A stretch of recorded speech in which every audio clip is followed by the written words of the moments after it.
Hey, it feels different, right?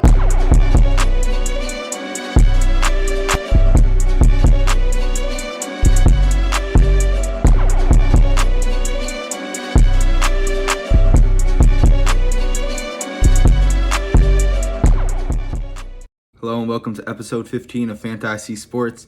Today I'm going to get into some NFL Week 8 action, obviously covering each week as we go. I really want to start with the trades before I get into anything. I'm going to be looking at a select few games that happened this past weekend rather than just going over all of them, just because some teams, who really cares about the Raiders-Lions game? With that being said, obviously, let's start off with the Raiders, who just had a personnel change. They fired their head coach and GM. They wound up making their linebacker coach the interim head coach, and they wound up benching Jimmy Garoppolo for the backup rookie quarterback.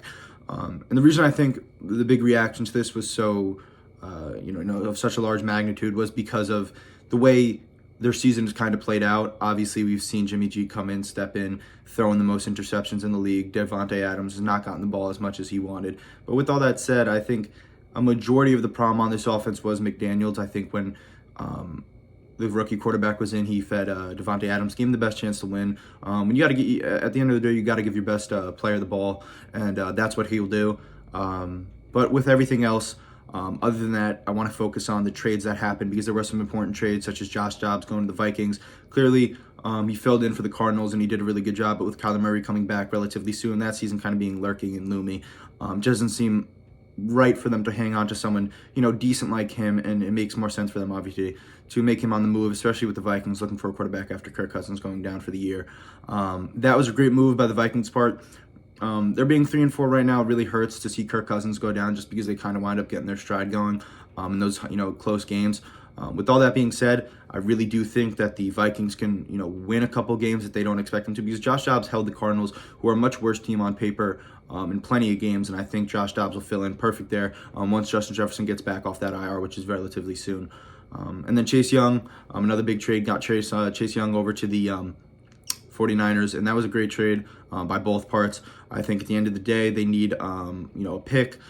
Skill is there for Chase Young, but I don't think Chase Young is dominant. Neither is Montez Sweat. I think that was a divide of whether or not they wanted to keep Jonathan Allen, Daron Payne, and Chase Young and Montez Sweat. And I think they just, at the end of the day, gave up Sweat or Young, and I don't think they wanted to give up Sweat, which is a smart decision. He's better than Young at this point, and for the 49ers, obviously picking up some of his talent, putting him on a line like the 49ers, where they already have so many good players.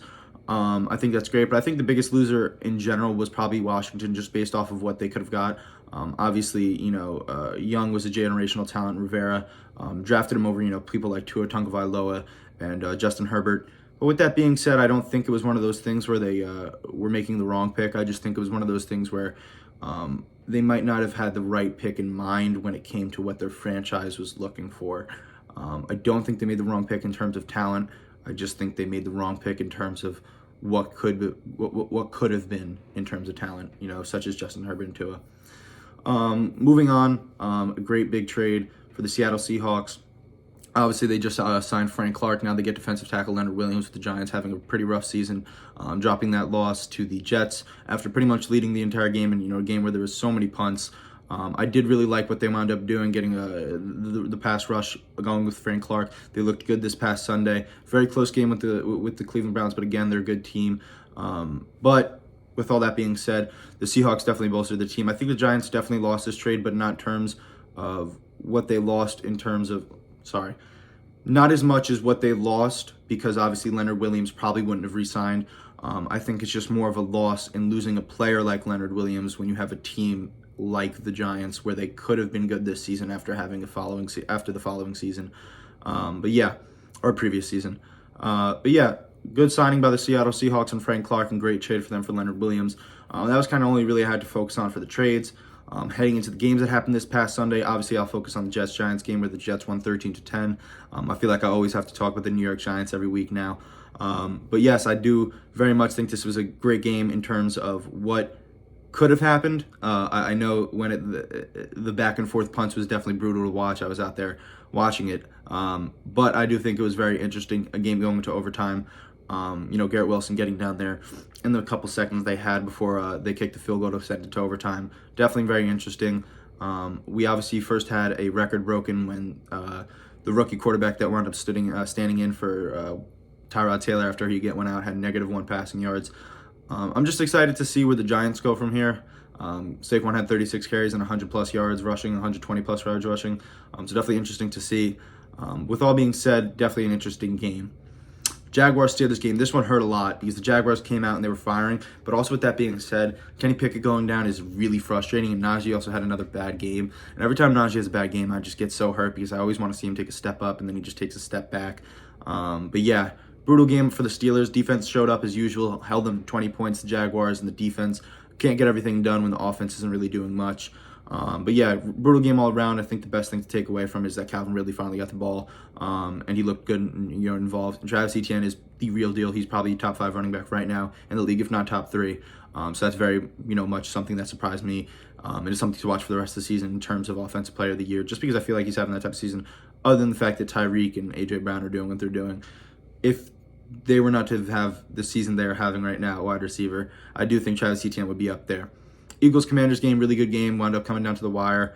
Not coming down to the wire, but really high scoring. Eagles obviously Commanders wound up having a 17-10 lead at half and then wound up 28-14 in the second half. But yeah, definitely an interesting game. Eagles looked really good in that second half, and I think it really showed what they can do on offense when their back's against the door. With all that being said, I really want to focus on the games that matter. There's the Patriots-Dolphins game that's there to talk about. There's the Vikings-Packers game. The blowout with the Rams and Cowboys. But all that being said, there's only a couple games on here that are to focus on, such as the Bengals and 49ers, and the Chiefs and Broncos. I feel like those are 2 games that are more or less important. Obviously, the Chiefs-Broncos game was a big game for Patrick Mahomes, where they were pretty much undefeated for a while there. And I think one of the things about Patrick Mahomes this season is the fact that he has not been playing up to expectations. And by all means, I think Lamar right now is probably the front runner for MVP. But the Chiefs as a whole have kind of looked weak at sometimes. I would go back to the Bills, who just won on Thursday against the Buccaneers. The Chiefs as a whole are a good unit on defense and offense. There's plenty of games where the offense outperforms the defense and the defense outperforms the offense. But it seems as though when the offense can't get going, right, when the offense is not performing at all, there's nothing that can really save them. And I think Patrick Mahomes has been the biggest fault in that offense this year. Not that they don't have enough weapons, because I don't think they have the best weapons in terms of, wide receivers and so on. Obviously only having Travis Kelce, Mecole Hardman, Kadarius Toney, Marquez Valdes-Scantling. Wide receiver 3s on any given team. But Patrick Mahomes has been used to using people like this. Obviously, he won a championship kind of with it last year. And you could argue Juju was a wide receiver too, but he wasn't that good. There was no good wide receivers on that team last year. So it's definitely interesting to watch out in terms of what is going to go on for the rest of the season and in the playoffs, if they wind up making any deadline moves. But for now, I think it's a question to be raised and something to be focused on. As for the Broncos, they had a really solid game. And I think Russell Wilson as a whole has become underrated. Just because of the team as a whole, or the team as the way they're playing. Sorry, not as a whole. The defense has not been up to par, but obviously they held the Chiefs to 9 points, so they did their job. But Russell Wilson is one of the best passer ratings in the league, and aside from the game where he threw 2 picks against the Chiefs 2 weeks ago, he has not turned the ball over at all. He's been very efficient when it comes to passing touchdowns. I don't know his stats right now, but I will look them up because I feel like that's really easy to do. He's been having a really, really solid season. He has 16 touchdowns and 4 interceptions, 2 of coming in 2 weeks ago, with 101.7 passer rating, which is almost up there with that 4-year stretch that he had at the Seahawks from 2018 to 2021, where he had 105 passer rating or above every single season. It's a really good career year for him after pretty much just throwing for 16 touchdowns last year, for the entire season. He's halfway through, on pace for 32 right now, which would put him up in the top 5, or that put him in his fifth best season in terms of passing touchdowns. But he's throwing no interceptions right now, which is crazy because he's not been one to throw a lot of interceptions, but he's been one to throw interceptions by all means. And him going out there and throwing the ball the way he is extremely impressive to see. Not a really big yardage guy, but I think a big aspect of that is he doesn't have a big deep ball player, guys. way more shortage yardage and in terms of Cortland Sutton and Jerry Jeudy. But for that game, I think it was very interesting to watch a lot for both teams for the future of their season. And then for the Bengals 49ers, this was another really important game because I think right now the 49ers are looking weak, whether that be without Trent Williams and Deebo Samuel, two really important players. Brock Purdy, it seems like the brakes are coming off, and I feel like at some point, obviously I wouldn't say exposed because I feel like in terms of not in terms, in the way the past 3 games have gone with the 3 losses, I feel like Brock Purdy has not played that well. But I don't think it's a testament to who he is at quarterback. I think it's just the way that the games have flowed and the way the defense has played. Giving up 31 points for any defense is going to be hard. You're going to have to get 32 points, which is essentially 5 scores. So that's going to be hard for any team. And I think the Bengals have done a really good job after that. I think they were, 0-3? Maybe 0-3 start or 0-2. I know they were definitely 0-2 or maybe 1-2 and then 1-3. They've done really, really well. They bounced back. T. Higgins came back, had a pretty good game. Jamar had a 10 reception, 100-yard touchdown game. So it's been really interesting to see. But yeah, all in all, it was an interesting game in terms of, I keep saying in terms, for what the Bengals could do going forward. Just the way the defense is kind of schemed out and the way the players have all formed in. Obviously, we've been able to see the way that the defensive coordinator has now moved far away from what he did last year in terms of blitzing and rushing the quarterback. It's been a lot more coverage for the Bengals. I've liked that very much just because I feel like that's the best way to play to their strengths. They lost 2 safeties. Obviously, you don't have the ability to just run in there and have Jesse Bates and Von Bell sit back and just kind of scope everything with the cornerbacks. It's been very interesting to see. But for Joe Burrow, he's having a really good second, comeback after the shaky start with his leg and everything. But for now, it's definitely something to watch. Definitely interesting. And then the last little note I have is that Bryce Young wound up beating C.J. Stroud in the Panthers-Texan game for the rookie 1 and 2 quarterbacks, and that was a fun game with the game-winning drive that Bryce Young had, leading them to that victory. Definitely very interesting. And yeah, that's all I really have.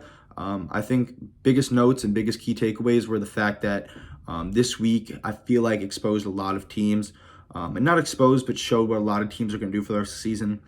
Obviously, people had hopes. I should have mentioned this.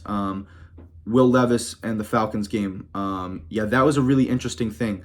Will Levis stepped in, threw 4 touchdowns. DeAndre Hopkins had a pretty good breakout game, 3 touchdowns. But the biggest thing for me was like the whole Falcons situation with Desmond Ridder and Tyler Heineke. Obviously now they just started Taylor Heineke this week. They named him the starter over Desmond Ridder, and that to me confuses me a lot because it confuses me in terms of what Arthur Blank wants for the rest of the rest of the team. What is there to have on that team that Taylor Heineke is going to bring in and Desmond Ridder can't? Obviously, it's not a winning team right now, and Bijan Robinson is not getting the ball enough. So it's confusing. But for the Titans, I definitely like where Will Levis is going, and that's super exciting just for what he can do and what he can bring to that team. And I know they had mentioned that if Ryan Tannehill can't go, Will Levis will start. But I'm really hoping they reconsider and just wind up deciding to make Will Levis the starter for the rest of the year, especially after that performance. It's kind of hard to just justify, putting him on the back burner for what is a weaker Titans team with aging Derrick Henry. But yeah, with all that being said, I appreciate you guys watching as always. I hope you tune in next week when I'll be talking about Week 9.